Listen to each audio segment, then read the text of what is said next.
This night belongs to her only. That's just a big applause to her. Please, thank you so much. Thank you.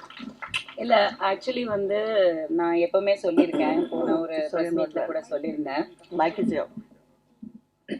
போன ஒரு press மீட்டில் கூட சொல்லியிருந்தேன், heroines 2 பேர் வந்து நண்பர்களாக இருக்கிறது, female artist you know 2 people to be friends and well விஷர்ஸுங்கிறது வந்து இந்த சினிமா இண்டஸ்ட்ரியில் ரொம்ப ரொம்ப கம்மிங்க. ஏன்னா பெண்கள் தான் பெண்களுக்கு எதிரியே, ஆண்கள் கிடையாது. சத்தியமாக சொல்கிறேன், ஒரு லேடி டைரக்டராக இருந்து கூட, ஒரு ப்ரொடியூசராக இருந்து டைரக்டராக இருக்கும்போது the men will listen to you, the women only won't listen to you. So அவ்வளோ ப்ராப்ளம்ஸ் இருக்கிற இந்த இண்டஸ்ட்ரியில் வந்து இவ்வளோ பெண்கள் வந்து எனக்காக இங்கே வந்து சப்போர்ட் பண்ணும்போது ஒன் ஆஃப் வெரி நான் எங்களுக்கு I know Kiran from Gemini, we've met but we weren't friends, but somewhere வந்து we connected like sisters. And இது எப்படின்னா நான் சொல்லுவேன், என் ஸ்ரீ பாப்பாவுக்கு பதிலாக நீ எனக்கு கிடைச்ச. பிகாஸ் நான் இந்த ஸ்ரீ பாப்பா இருந்தால் நான் எப்படி வந்து ஸ்ரீ பாப்பாவை நான் வந்து ட்ரீட் பண்ணுவேனோ அதுதான் எனக்கு கிரண். ஒரு ஸ்டாருன்ற ஒரு அந்த ஒரு எந்த ஒரு இதுவும் இல்லாமல் எவ்வளோ படங்கள், அன்பே சிவம், ஜெமினி என்ன படங்கள் பண்ணியிருக்காங்க அவங்க, எவ்வளோ சூப்பர் ஹிட் சாங்ஸ் கொடுத்துருக்காங்க. அந்த வரிசையில் வந்து Shivaratri is going to be another super hit in her. Thank you so much for giving me this song. Thank you so much for being with me. Love you. Thank you. முதல்ல எல்லாருக்கும் வணக்கம், மேடையில் இருக்கிற பெரியவங்க எல்லாருக்கும் வணக்கம், சின்ன பசங்களுக்கு ஐ லவ் யூ. 2 பேர் இருக்கிறாங்க. உன்னை சொல்லலை. இப்போ நம்ம மிஸ்ஸஸ் அண்ட் மிஸ்டர் பற்றி பேசணும் இல்லையா? ஃபர்ஸ்ட் ஆஃப் ஆல் இன்னைக்கு வந்து விழா நாயகன் வந்து ஸ்ரீகாந்த் சார், வேறு லெவலு. எல்லோரும் சொல்லுவாங்க, அதுக்கப்புறம் நான் ஸ்டார்டிங் மட்டும் இப்படி சொல்லிடுறேன். சாங்ஸ் எல்லாம் சூப்பராக இருந்தது. உலகத்தில் வந்து 4-5 அக்கா தங்கச்சிங்க இருக்கிறவங்க கூட பரவாயில்ல. ஸோ 4-5 அக்கா தங்கச்சி வச்சுருக்கவங்க கூட நல்லா இருப்பாங்க. இவள் ஒருத்தி தான் என் தங்கச்சின்னு சாவடிக்கிறான். இவளுக்கு முன்னாடி ஒரு நாளுக்கு முன்னாடி கூட பிறந்திருக்கக்கூடாதுன்னு இன்றைக்கி ஃபீல் பண்ணுறேன். நல்லா கூப்பிடுவா, மரியாதையாக இருப்பா. டென்ஷன் ஆனால் ஷக்கீலா அப்படின்னு ஒரு கத்துவா. சரி, டென்ஷன் ஆகிட்டா. ஆக்சுவலி இந்த படம் வந்து நான் ஒரு 4 நாள் பேசியிருப்பேன். இப்போ டிஸ்கஸ் பண்ணிகிட்டு இருந்தோம் நம்ம வீட்டில் தான்.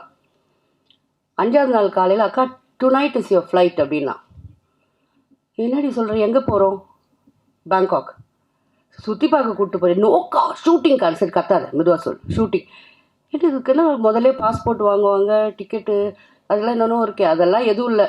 அதாவது ஃப்ரீ விசாவா? அப்போது ஆன் அரைவல் விசாவாம். அப்படி போட்டு நான் மட்டும்தான் தொக்கா மாட்டிக்கினேன்னா எங்கள் செட்டே மாட்டிக்கிச்சு. அப்புறம் என்ன சொல்கிறது, நான் வந்து அதாவது 15 நாள் ஷூட் பண்ணோம். 15 நாளும் வந்து கொஞ்சம் கூட ரெஸ்ட் கொடுக்கலங்க. அதாவது காலையில் மரியாதையாக வந்து டாக்ஸி போட்டு எங்களை எல்லோரும் கூப்பிட்டு போவாங்க, நடக்க வச்சு ராத்திரிக்கு ரூம் கூப்பிட்டு வந்துடுவாங்க. என்னன்னு பார்த்தீங்கன்னா ஒரு மாலாக எடுப்பாங்க, சுற்றி அக்கா சேஞ்ச் எங்கேம்மா ட்ரெஸ் சேஞ்ச் பண்ணுறது, go to the rest room. ஐயோ கத்துவா எல்லாரும் மட்டுமே.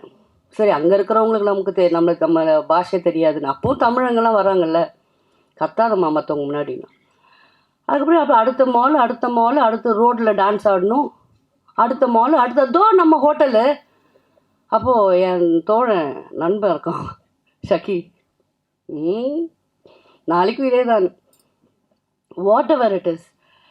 என்னென்னா அந்த காலத்தில் நாங்கள் ஒர்க் பண்ணும்போது அப்படி இருந்தது. ஒரே கோடையில் 2 பேர் நின்று இருக்கோம், 3 பேர் நின்று இருக்கோம். அதெல்லாம் திருப்பி ரொம்ப வருஷத்துக்கு, ஆல்மோஸ்ட் 30 வருஷத்துக்கு அப்புறமா நான் இந்த படத்தில் மிஸ்ஸஸ் அண்ட் மிஸ்டரில் அனுபவித்தேன். அதாவது மரத்தடியில் உட்காந்து சாப்பிடுவோம், ஷேர் பண்ணி சாப்பிடுவோம். ரொம்ப ஒரு உண்மையாக சொல்லப்போனால் எனக்கு ஃபேமிலி இல்லை. நான் நிறைய சேனலில் அழுதுகிட்ருக்கேன், உங்களுக்கெல்லாம் தெரியும். வனிதாவால் எனக்கு வந்து பெரிய ஃபேமிலி கிடச்சதுன்னு தான் சொல்லணும். இதுதான் உண்மை. 15 நாள் அங்கே பண்ணோம். ஆனால் என்னங்க, ஒரு பொம்பளை எப்படி இந்த ஒரு 15-20 பேர் 20 பேர் டெக்னீஷியனு, 15 ஆர்டிஸ்ட்டு, அப்பா. ஆனால் எங்கள் கூட வந்தவங்கலாம் நல்ல உள்ளங்கள், நல்லா கோஆப்ரேட் பண்ணி ஒர்க் பண்ணாங்க. ஆனால் ஒன்றுங்க, சுற்றி பார்க்குறதுக்கு 2 நாள் தான் டைம். டியூஷன் டைம் மாதிரி 2 நாள். அக்கா ஜஸ்ட் 2 days யூ ஹேவ், இப்படி வந்துடணும். இன்னொன்று, இவன் மட்டும் நம்மளை எப்படி காண்டாக்ட் பண்ணுறான்னு தெரியல, எங்கே ஒளிஞ்சாலும் நம்மளை பிடிச்சிருவா. அதுனா அவளுக்கு அவ்வளோ போய் போய் பழக்கமான ஊர் போல் இருக்குது. எங்கே ஒளிஞ்சாலும் நம்மளை கண்டுபிடிச்சி இழுத்துன்னு வந்துடுவாள். நம்ம 2 நாள் டைம் கொடுத்தாங்க. அங்கே அந்த அந்த யானை பார்க்கு, அந்த புலி, ஒரிஜினல் புலியை போய் தொடுறது, அதெல்லாம் நான் பண்ணிட்டு வந்தேன். அப்புறம் இங்கே வந்து 15 நாள் இங்கே லோக்கலில் ஷூட் பண்ணோம். இதெல்லாம் ஷூட்டிங் பார்ட்டு. அதுக்கப்புறம் அவள் பட்ட கஷ்டங்கள் எங்கள் எல்லாருக்கும் தெரியும். குறிப்பாக நான் மதி சாருக்கு, பாலா தம்பிக்கு பயங்கரமான நன்றி கடன் பட்டிருக்கோம். இப்போ இது நாங்கள் ஏன் சொல்கிறோன்னா, நாங்கள்லாம் ஒரு ஃபேமிலி, இதுதான் உண்மை. ஷூட்டிங்கை தாண்டி கூட ஒருத்தருக்கு ஒருத்தர் என்ன எப்படி இருக்கீங்க எல்லாமே நாங்கள் கேட்டுக்கிறோம். இந்த மாதிரி பேசிக்கிட்டே இருக்கலாம். படம் நல்லா இருக்குது. நான் ரொம்ப வித்தியாசமாக நடிச்சிருக்கேன்னு சொல்லணுமா, இல்லை வாழ்ந்திருக்கேன் நான், அப்படி சொல்லிட்டு போட்டோம். அவங்க இஷ்டம் தானே, அவங்க படம். சரிங்க, அதான் உண்மை. படம் ரொம்ப நல்லா வந்திருக்கு. எல்லோரும் தியேட்டரில் வந்து படம் பாருங்கள். சார் சொன்ன மாதிரி, சார் எல்லார் பேரும் சொல்லணுன்னா மறந்துடுவேன், அப்போ திட்டு வாங்குவேன் சார். அதனால தான் மேடையில் இருக்கிற பெரியவங்கன்னு சொல்லிட்டேன். அது மாதிரி பெண்ணுக்கு எங்கே வந்து உரிமை நம்ம கொடுக்குறோம் சார்? கொடுக்கவே வேணாம் சார். நானும் வனிதாலாம் எடுத்துப்போம். அதெல்லாம் யாருக்கிட்டேருந்து எதுவும் எதிர்பார்ப்பே கிடையாது சார். நாங்களாம் எடுத்துப்போம். என்ன வனிமா? அப்புறம் ஒருத்தர் ரொம்ப ஃபீல் பண்ணார். ஒருத்தர் டை அச்சுன்னு வந்தவர். எனக்கு புரியல. ஒரு சோகம் என்னென்னா, நான் ஏன் வந்து ஷக்கீலாவை என்னை லவ் பண்ண மாதிரி, நான் மனுஷன்லாம் எந்த பார்ட்டி வந்த அந்த பேச்செல்லாம் வேணாம். எந்த பார்ட்டிக்கு வந்தாலும் நான் தான் கையை பிடிச்சிக்கின்னு பக்கத்தில் உட்காந்து பிரியாணி சாப்பிடுவேன். அவருக்கு அது போடலை இதை போடலை, நான் வருத்தப்பட்டிருக்கேன். இப்படி மனசாட்சி இல்லாமல் பேசிட்டார். அடுத்த படத்தில் வனி கண்டிப்பாக அவருக்கும் எனக்கும் காம்பினேஷனே இருக்கக்கூடாது. அக்கா நீங்கள் அவரை போய் நம்புறீங்கக்கா. அவர் பார்க்குறவங்க எல்லாரையும் அதாக்கா சொல்கிறாரு.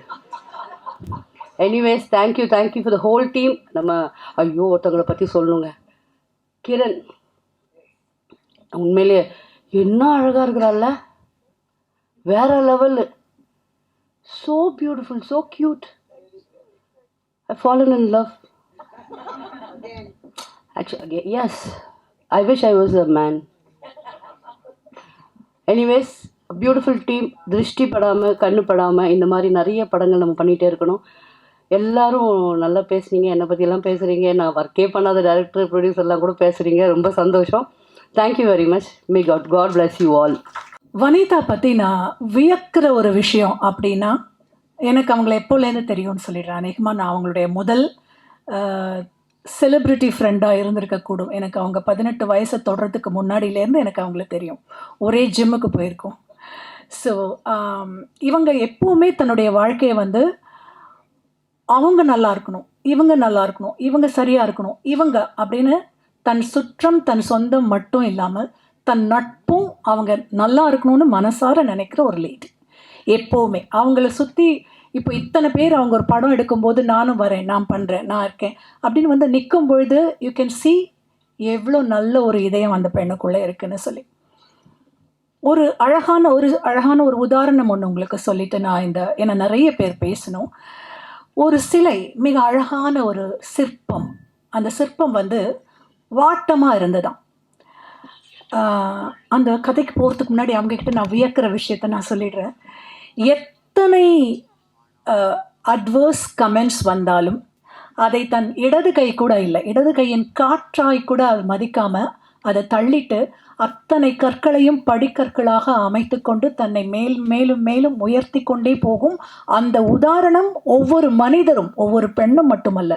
உங்களுக்கே தெரியும், இன்றைக்கி இருக்கிற சோஷியல் மீடியாவில் நம்மளை முகத்தை பார்த்து முகத்துக்கு நேராக சொல்கிறதுக்கு துணிய முடியாதவங்க கூட ஒரு மொபைல் இருக்குது அப்படிங்கிற ஒரே காரணத்துக்காக என்ன வேணாம், எவ்வளவு தரம் தாழ்ந்து வேணாலும் எழுதிட்டு போவாங்க. அதெல்லாம் ஒரு பெண்ணையோ ஒரு ஆணையோ ஒரு மனிதரையோ சுணக்கப்படுத்திவிடக்கூடாது என்பதற்கான மிகச்சிறந்த உதாரணம். நான் கற்கிறேன். எல்லார்ட்டையுமே எல்லா சமயத்திலுமே கற்றுக்கிறதுக்கு ஏதாவது இருக்கும். நான் இதை வனிதா கிட்டேன்னு கற்றுக்கிறேன். ஸோ நான் சொல்லிட்டு இருந்தேன், அந்த ஒரு சிற்பம் ரொம்ப வாட்டமாக இருந்ததுதான். அப்போ அந்த சிற்பத்துக்கிட்ட இவ்வளோ அழகாக உன்னை படைச்சிருக்காங்க சிற்பி, நீ ஏன் இவ்வளோ சோகமாக இருக்க அப்படின்னு கேட்டதுக்கு அந்த சிற்பம் சொல்லிச்சான், நான் ஒரு பெரிய மலையில் இருந்தேன், உலகத்திலே மிகச்சிறந்த மலை அது. அந்த மலையிலேருந்து என்னை பேர்த்து எடுத்துகிட்டு வந்திருக்காங்க. என்னை மிக அதிகமான வலிகளையும் வேதனைகளையும் தாங்கி நான் இங்கே இருக்கேன்.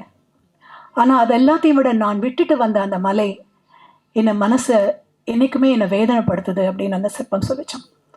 அப்போ அந்த சிற்பத்துக்கிட்ட பேசிட்டு அந்த அறிஞர் சொன்னாராம், அவற்றையெல்லாம் நீக்காமல் நீ உருவாகி இருக்க மாட்டாய். உன்னை விட்டு நீங்கி அனைத்தும் உன்னை உருவாக்கிய அற்புதமான ஒளி என்று சொல்லி அதனால் அவங்களுக்கு வந்து அந்த ஞாபகம் இருக்காமல் போகிறதில்லை. ஒரே ஒரு எக்ஸாம்பிள் கூட சொல்லிடுறேன், நான் கூட இருந்ததுனால எனக்கு தெரியும். போஸ்டர் ஒட்டுவோம் தெரியுமா, இந்த படம், இந்த ட்ரெய்லர், இந்த டீசர் இன்னைக்கு நடக்குதுன்னு போஸ்டர் ஒட்டுவோம் தெரியுமா. இன்னைக்கு காலையில் அந்த போஸ்டர் ஓட்டுறதை சூப்பர்வைஸ் பண்ணுறதுக்கு போயிருக்காங்க 2 மணிக்கு 3 மணிக்கு. அந்த அளவுக்கு தன்னுடைய உழைப்பை போட்டிருக்காங்க. அதில் வந்து அவங்களுடைய அந்த மலைக்கு ஏங்குற அந்த ஒரே ஒரு சின்ன விஷயத்த வனிதா பர்மிட் பண்ணுவாங்கங்கிறதுக்காக சொல்கிறேன். தன்னுடைய தந்தையார் இருக்கும் தெருவில் வழக்கத்தை மற்ற தெருவில் விட அதிகமான போஸ்டர் ஓட்டுனாங்க. பாருங்க உங்கள் பொண்ணு என்னவா இருக்கான்னு பாருங்க அப்படின்னு. Vanitha, you will make your parents, வெளியில் சொல்லலைன்னாலும் you will make them proud and your mother from above will bless you through and through, Vanitha, and all the best. Srikanth sir, உங்கள் பாட்டு பட்டாசாக இருந்தது. அண்ட் அம்பிகா மேமோட பழைய சாங் கூட பார்க்குறதுக்கு அந்த கோரியோலாம் ரொம்ப நல்லா இருந்தது. ஷக்கீலா வந்து ஒரு புதிய அவதாரத்தில் நீங்கள் பார்க்க போகிறீங்கன்னு நினைக்கிறேன். அவங்க காமெடி பண்ண நான் பார்த்தது கிடையாது. நேரில் எவ்வளோ கலாட்டா பண்ணுவாங்களோ அதெல்லாம் பக்கத்தில் இருந்து பார்த்து ரசித்த வனிதா அந்த காமெடி சைடை வெளியில் கொண்டு வந்திருக்காங்கன்னு நினைக்கிறேன். இந்த படம், இந்த ட்ரெய்லர் பார்க்கும்போது இதை கண்டிப்பாக பார்க்கணுங்கிற ஒரு ஆர்வத்தை ஏற்படுத்தியிருக்கு. ட்ரெய்லருக்கே இவ்வளோ மெனக்கெட்டிருக்காங்கன்னா படத்துக்கு எவ்வளோ மெனக்கெட்டிருக்காங்கன்னு சொல்ல வேண்டாம். Thank you everybody.